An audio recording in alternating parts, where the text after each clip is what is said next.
J'aimerais que vous sachiez, chers frères et sœurs, nous sommes assis sur un continent béni. L'Afrique, elle n'est pas maudite, le Congo n'est pas maudit. Nous sommes un peuple béni de Dieu. La notion qu'on nous a dit que l'homme noir était maudit, c'est une fausse notion. J'ai déjà parlé de cela. Et l'homme noir est dans l'histoire, il était dans l'histoire, il est dans l'histoire, il sera dans l'histoire. Je vous ai expliqué, même Nimrod, le premier homme fort de la terre, c'était un Africain, en fait, c'était un noir.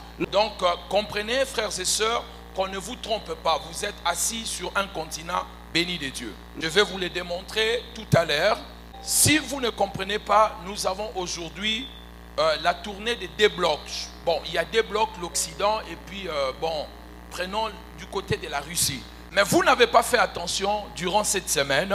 Peut-être vous ne suivez pas les informations. Le président de la France, Emmanuel Macron, était en Afrique. Il a visité 3 pays d'Afrique, le Bénin, la Guinée et le Cameroun. Au même moment, pendant qu'il était en train de le faire, le Sergueï Lavrov, le ministre des Affaires étrangères, a reçu. Pendant que Macron était dans ces 3 pays, lui aussi, il est venu en Afrique. Peut-être vous n'avez pas suivi les informations. Je suis en train d'essayer de vous rappeler cela. Et lui, il a fait la tournée sur à peu près 3 ou 4 pays. Il est allé en Éthiopie, en Ouganda, Ghana et Égypte, si je ne dis pas de bêtises. Vous voyez, entre-temps, la France qui vient voir leurs intérêts, la Russie aussi vient. Et tout cela, ça se passe en Afrique. Au même moment, on a annoncé la tournée aussi d'Anthony Blinken, le secrétaire d'État américain, qui fait plus ou moins la fonction de ministre des Affaires étrangères. Tournée en RDC, au Rwanda et puis l'Afrique du Sud. Est-ce que ça ne vous dit rien? Il paraît que nous sommes un continent pauvre, nous sommes des malheureux. Ils viennent faire quoi? Qu'est-ce qu'ils viennent ici dans notre pays? Malgré toutes ces choses-là, il y a aussi l'ambassadrice des États-Unis à l'ONU qui viendra aussi en Afrique, je crois, au mois d'août ou au mois de septembre. Frères et sœurs, que personne ne vous trompe, c'est ce qu'on nous a fait croire. Nous sommes dans un continent maudit pour que nous laissons ce continent et que les autres viennent prendre la possession de notre continent. Vous devez le comprendre et vous devez le saisir. Le Congo est un pays béni, l'Afrique est bénie. Mais moi, ce qui me dérange avec deux fois la puissance occidentale, nos peuples ne font pas partie de leurs intérêts. Nos forêts sont mieux protégées que les êtres humains. Le parc Virunga est mieux protégé que les êtres humains. Ils ont plus d'intérêt au parc Virunga avec nos forêts comme un patrimoine mondial, mais ils ne protègent pas nos peuples à l'Est. Comment pouvez-vous protéger un parc, protéger des forêts et ne pas protéger la population? Nos richesses ont plus d'importance que nous, les humains africains. Nos richesses traversent les frontières à tout moment, sans visa, sans contrôle, mais nous, le peuple, lorsque nous voulons traverser, nous mourrons à la Méditerranée, à la mer Méditerranée. Et aux yeux de tout le monde, ils voient comment les gens sont en train de mourir. Frères et sœurs, nous devons aimer notre continent et notre pays. Nous devons prier pour cela et nous devons nous donner la main par la main pour arriver à construire un pays fort et puissant. JFK, John Fitzgerald Kennedy disait, je crois bien c'est lui, il disait, ne cherchez pas ce que le pays peut faire pour vous, mais qu'est-ce que vous pouvez faire pour le pays? Je crois bien ça peut être lui. Nous devons aussi mettre notre main pour reconstruire notre pays. Je répète et je réitère, vous vivez sur une terre bénie, vous êtes sur un paradis terrestre. Vous êtes dans un pays cocagne, un pays où il y a tout. Un pays qui renferme les besoins actuels et futurs de l'humanité. Vous devez savoir que toutes les réponses de l'humanité se trouvent en Afrique. Il suffit pour nous de ne plus vendre nos matières, de fermer nos frontières. Il y aura des problèmes de téléphone, il y aura des problèmes de tout ce qui est nouvelle technologie parce que c'est nous qui avons en abondance. C'est ainsi, mes chers frères et sœurs, nous devons garder à l'idée que nous sommes dans un paradis terrestre. Et ici, il ne suffit pas seulement de prier, mais aussi d'être compétent, d'éviter, mes bien-aimés dans le Seigneur, de nommer des gens qui sont de la famille ou des gens qui sont incompétents juste parce qu'on veut les récompenser. Je sais que vous ne comprenez pas parce que notre vie sociale ne suit pas par rapport à la richesse que nous avons dans ces pays. Je comprends parfaitement ce que vous faites, ce que vous dites. Mais la création de la richesse est importante avant la redistribution de la richesse. On ne peut pas distribuer la richesse si on n'en a pas. Il faut d'abord que l'État crée la richesse avant de commencer à distribuer. L'État doit créer d'abord au niveau économique, développer les pays et s'occuper du social. Et le social, très souvent, ça suit par rapport à l'évolution de l'économie du pays. Tu peux le dire autrement, le social, partage, s'occuper de la population, dépend très souvent de la manière dont l'économie du pays est en train de se développer. Même la Chine, qui est le pays le plus riche, en fait, plus riches économiquement parlant aujourd'hui, la vie sociale ne suit pas l'économie de la Chine. Donc de ce côté, nous aussi le peuple, nous devons être un peu patients. Il faut que l'économie se développe et ça va suivre, la vie sociale suivra. Nous ne sommes pas comme des pays européens où on exige les États avant d'entrer dans l'Union européenne d'élever leur vie sociale. Mais certains pays qui n'ont pas pu suivre sont tombés dans des crises énormes comme Portugal et la Grèce. Donc nous devons comprendre cela, chers frères et sœurs. Donc ça va arriver, soyons patients et ça va arriver. Parce que toutes les dépenses publiques dépendent toujours des recettes publiques que vous faites dans un pays. Sinon après il y aura la récession, il y aura la crise. C'est là pour tout le monde cette vérité. Si vous dépensez plus que ce que vous entrez, à un moment vous n'aurez plus rien.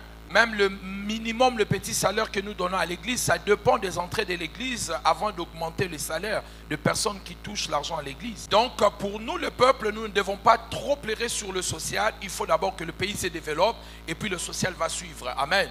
Je ne soutiens pas la politique, mais je suis en train de parler de la logique des choses. Alors voici ce que nous devons faire.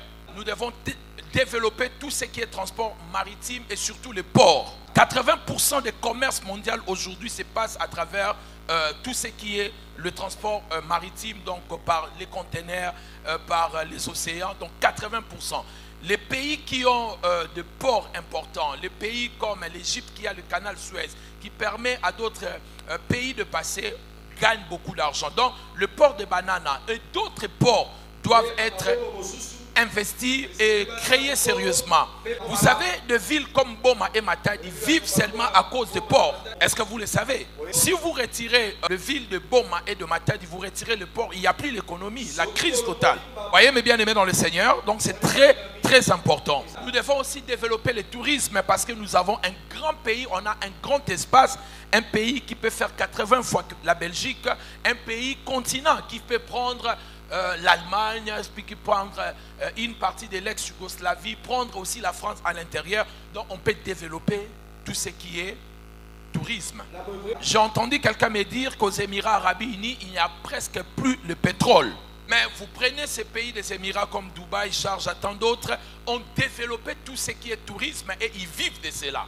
Partez au Kenya, ils ont développé le tourisme et ils vivent de cela. Donc vous devez comprendre toutes les richesses qui sont sous-sol, un jour ça va finir. Et il faut développer d'autres mécanismes. Il faut que l'État commence à penser à comment à créer plusieurs investissements pour anticiper au cas où nous n'aurons plus de richesses de sous-sol.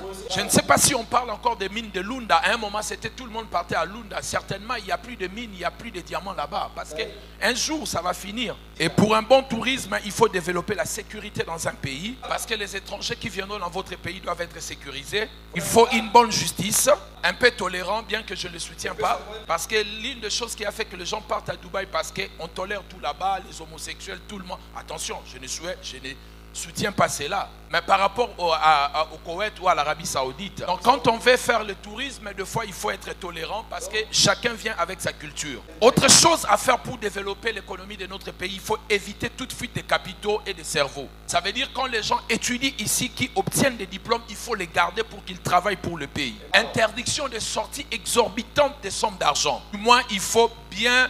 ces personnes qui voudront faire sortir leur argent, il faut qu'elles payent sérieusement. Parce que l'argent doit rester dans le pays et être investi dans le pays. Même ceux qui volent, il faut qu'ils investissent au pays. Et il est important de construire aussi un aéroport avec des normes internationales.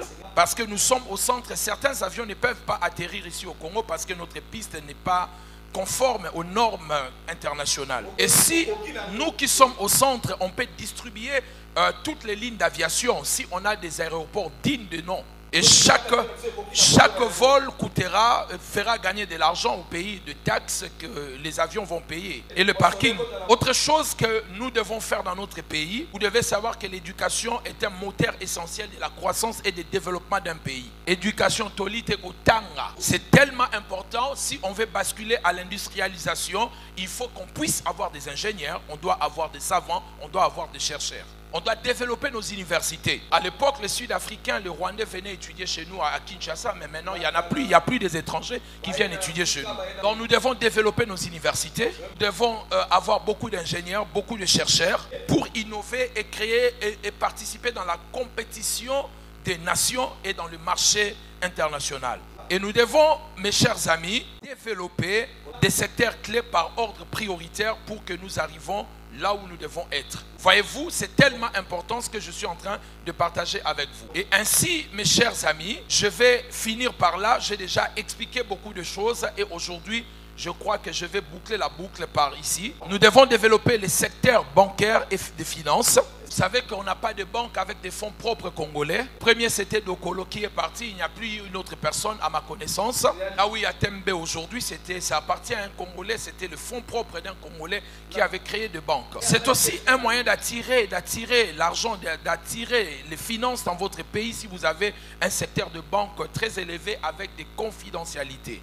L'île Maurice vit avec cela. La Suisse vit avec le secteur bancaire. Parce que toutes ces personnes qui ont leur argent n'aiment pas que les gens jettent les regards dans leurs richesses. Et si nous avons un secteur bancaire ou des finances très élevées, je pense, à mon humble avis, nous allons faire déplacer des actifs de plusieurs personnes. Ils viendront le garder ici et ça va faire tourner l'économie du pays. Et pour cela, il faut le secret bancaire, il faut la confidentialité, il faut la stabilité monétaire. Et que, Matata a réussi quand même à le faire. C'est tellement important. Il faut ces choses-là. Il faut la stabilité monétaire. Il faut combattre la corruption et l'informel. Il faut beaucoup de réformes, comme Mosito a fait à son époque. Ceux qui font les droits, quand vous arriverez en première licence, il y a un cours qu'on appelle Grand Service Public. Certainement, vous étudierez des réformes que Mosito a apportées. Mais il faut ces choses-là. Il faut la stabilité politique, attirer les investisseurs et développer l'économie. C'est tellement important. Pour avoir une stabilité politique, il faut de bonnes élections et les échéances doivent être respectées. Mais bien que nos élections coûtent trop cher, il faut vraiment réduire les dépenses de nos élections, de toutes les élections de notre pays. Parce que nous dépensons beaucoup d'argent pour les élections. Est-ce que vous le savez, en 2018, on a dépensé à peu près 600 millions. C'est énorme. Je disais que c'est énorme de dépenser autant d'argent pour les élections. Parce qu'avec cet argent, on peut faire beaucoup de choses. Avec 600 millions, on peut faire 400 kilomètres de route. Ça fait à peu près aller-retour entre Bruxelles et France. Ça fait 500 kilomètres, mais ça fait à peu près. Avec cet argent, on peut acheter aussi 5 avions Airbus 319 neufs. Avec cet argent, on peut acheter 400 bus Mercedes neufs. Avec cet argent, on peut faire 5 barrages électriques, une centaine de moyens d'eau potable qu'on peut donner à toute la nation. Donc, il faut que l'État puisse réduire aussi la dépense publique. Surtout tout ce qui touche les élections et surtout ce sont les mêmes personnes qui reviennent. Vous le savez, n'est-ce pas? On aura les mêmes députés au moment des élections. Pourquoi dépenser autant d'argent qui peut développer le pays? Je ne dis pas qu'il ne doit pas avoir les élections. Bien que le problème d'élection, c'est un problème très vaste. j'entends souvent les gens dire l'élection, c'est pas ça. L'élection ne dépend pas seulement de l'exécutif ou de l'exécutif, le président de la République et le gouvernement. Il y a d'abord la CENI qui est l'organe technique qui doit organiser toutes ces choses-là. Il y a aussi le ministère de l'Intérieur qui doit faire l'enrôlement, parce que nous avons des sortes d'enrôlement. L'enrôlement électoral qui n'est pas l'enrôlement administratif, parce que l'enrôlement électoral, on exclut les enfants de moins de 18 ans. Mais l'enrôlement administratif, on enregistre tout Congolais. Et après, il y a aussi le Parlement qui doit voter aussi les lois. Comment les choses doivent se dérouler. Et enfin, il y a les exécutifs et les partenaires internationaux qui doivent donner l'argent pour qu'il y ait une élection dans un pays. Donc ça ne regarde pas seulement un groupe d'individus. Amen. La dernière des choses que je souhaite pour développer ces pays, il faut donner beaucoup d'argent à l'INPP, apprendre tout ce qui est formation. Vous savez que à l'époque, on était en train de faire des assemblages de General Motors ici à Massina. Je crois bien aussi, si je ne m'abuse, à l'époque aussi même Asda ou Mazda, je ne sais pas. Ça existait aussi. Donc il y avait Iveco, il y avait beaucoup de choses. Du jour au lendemain, toutes ces choses sont parties. Quand l'Européen ou l'Américain va fabriquer le téléphone en Chine, l'assemblage, la distance est tellement longue par rapport à l'Afrique. Ils sont l'Européen, mais ils vont partir là-bas en Asie. Pourquoi? Parce que les gens connaissent tout ce qui est le main-d'œuvre. Et si nous avons une bonne main-d'œuvre, les gens qui sont compétents, je pense que on peut attirer ces choses et ça va développer l'économie. Frères et sœurs, j'ai dit et je remercie.